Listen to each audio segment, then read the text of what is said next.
गुरु तेग बहादुर जी महाराज के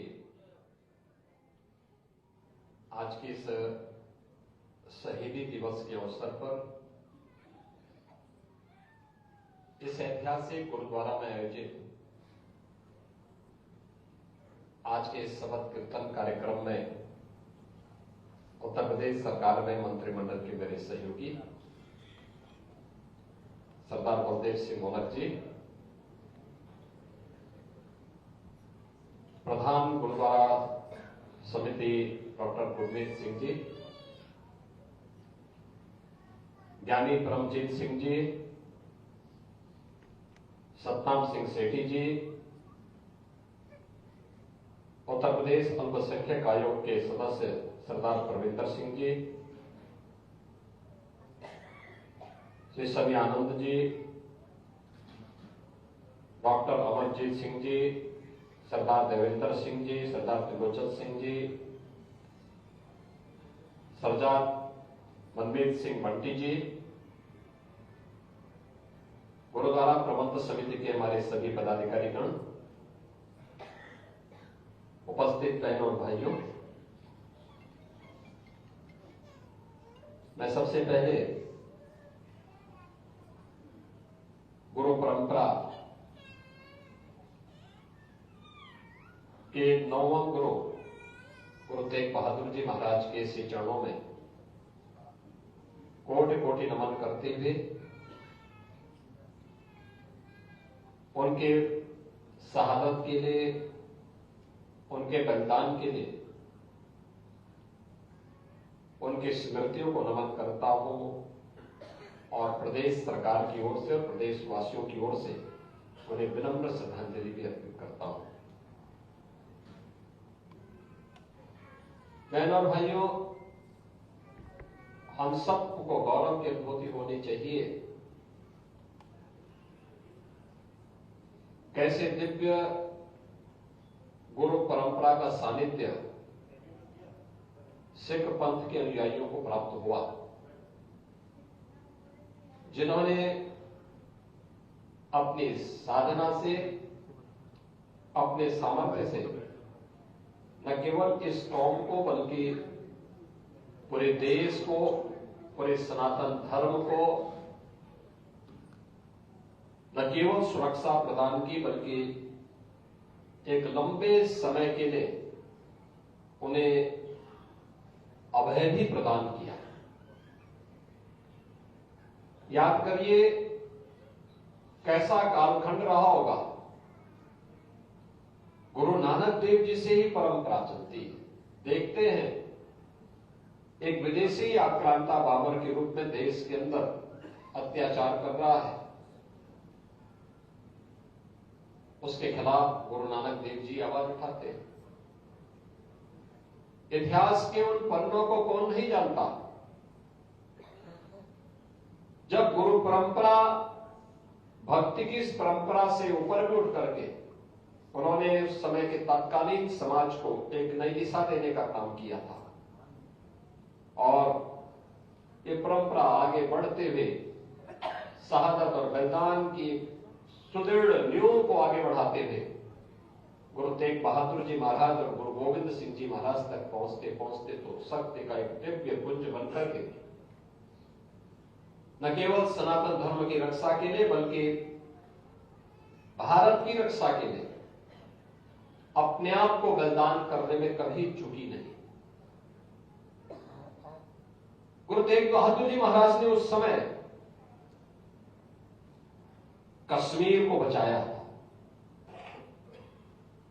उस समय के अत्याचार से कांप रही सनातन धर्मावलंबियों को एक नया जीवन दिया था और उस समय कश्मीरी पंडितों को इस बारे में कहा था, जिनको एक हुक्म मिला था कि उन्हें इस्लाम स्वीकार करना है। कश्मीरी पंडित भटक रहे थे, कहां जाएं, कौन शरण देगा। तो अंततः उनको शरण मिली गुरु तेग बहादुर जी महाराज के पास, जिन्होंने कहा कि नहीं, तुम मना मत करना, ये बोलो कि पहले हमारे गुरु को इस्लाम स्वीकार करा, तो अगर वो इस्लाम स्वीकार कर लेते हैं तो हम भी स्वीकार कर लेते हैं। और फिर ये सिलसिला आगे बढ़ा, लेकिन उन्होंने कभी भी देश और धर्म से हट करके किसी विदेशी आक्रांता के सामने, विधर्मी के सामने कभी सिर नहीं झुकाया। उन्हें अपना शहादत देना पड़ा, लेकिन शहादत के पहले इस सनातन धर्म की रक्षा के लिए, इस देश की रक्षा के लिए, देश और धर्म की रक्षा करने के लिए गुरु गोविंद सिंह जी महाराज जैसा एक सशक्त शक्तिपुंज भी इस देश को दिया। बोले सो निहाल।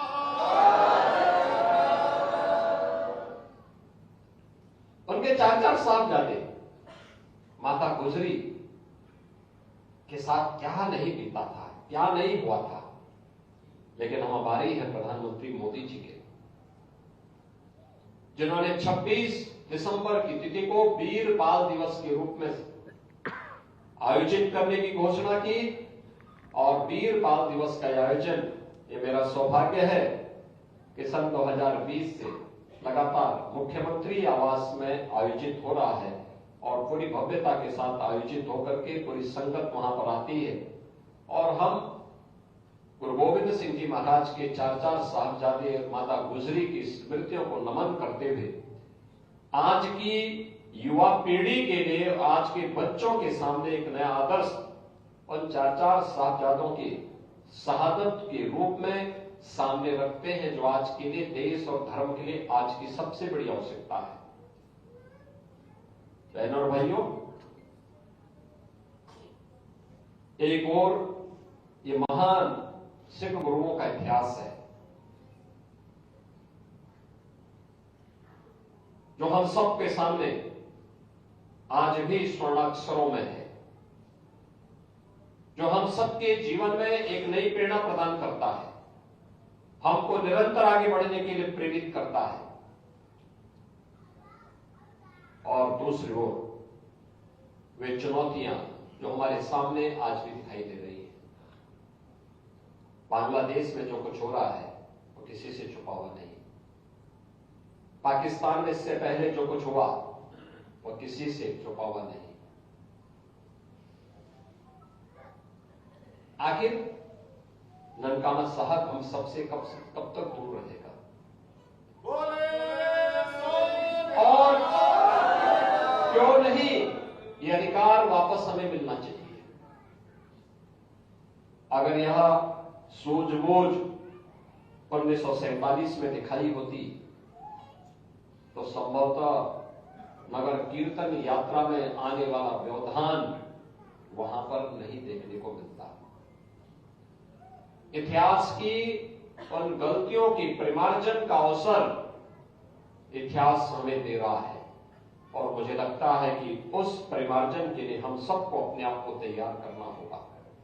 एकजुट होकर के, सब मिलकर के इस अभियान का हिस्सा बने। उन लोगों से सावधान होने की आवश्यकता है जो हिंदू और सिखों के बीच में खाई पैदा करना चाहते हैं, अनावश्यक रूप से इतिहास को तोड़ मरोड़ करके प्रस्तुत करने का प्रयास कर रहे हैं। हमें गुरु परंपरा के प्रति श्रद्धा का भाव रखते हुए इस बारे में अपने आप को तैयार करना है कि गुरु परंपरा गुरु नानक देव जी से लेकर के गुरु गोविंद सिंह जी महाराज तक और जो शहादत की एक लंबी परंपरा सिख कौम ने देश के लिए दी है, धर्म के लिए दी है, यह हम सबका एक जीवन है। हमें एक नई जीवंतता प्रदान करता है। हमें उसका अनुसरण करना है, उसको अपना इतिहास मानना है, उसका अपने जीवन का हिस्सा मानना है और वही हमारे लिए आने वाली पीढ़ी के उज्जवल भविष्य के लिए एक आधार हो सकता है। अगर हम उसका अनुसरण करेंगे तो दुनिया की कोई ताकत, कोई भी ताकत आपका बाल नहीं कर पाएगी, क्योंकि गुरु परंपरा में दिव्य विभूतियां थी। उनकी साधना हम सबकी शक्ति का आधार है। आज भी जब मैं देश और दुनिया के अंदर सिखों को देखता हूं, स्वावलंबन के के साथ आत्मनिर्भरता के साथ कार्य करते हुए देखता हूं तो मुझे अच्छा लगता है।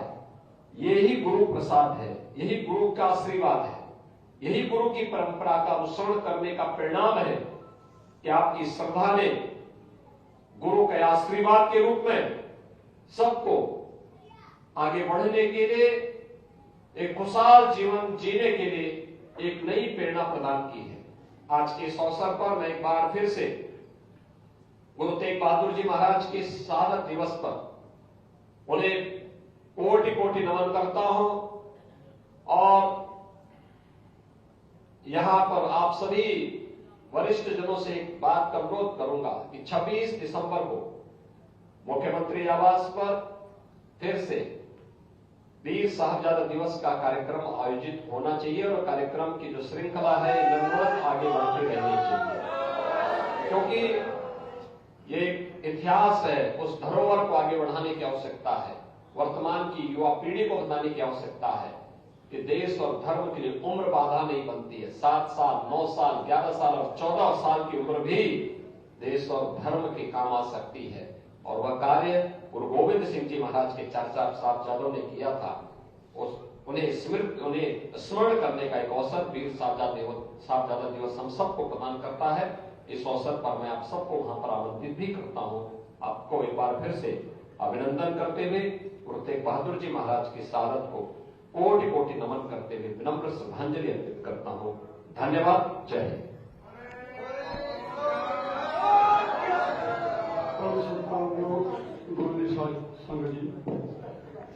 For more such videos, subscribe to the NewsX YouTube channel, hit the bell icon.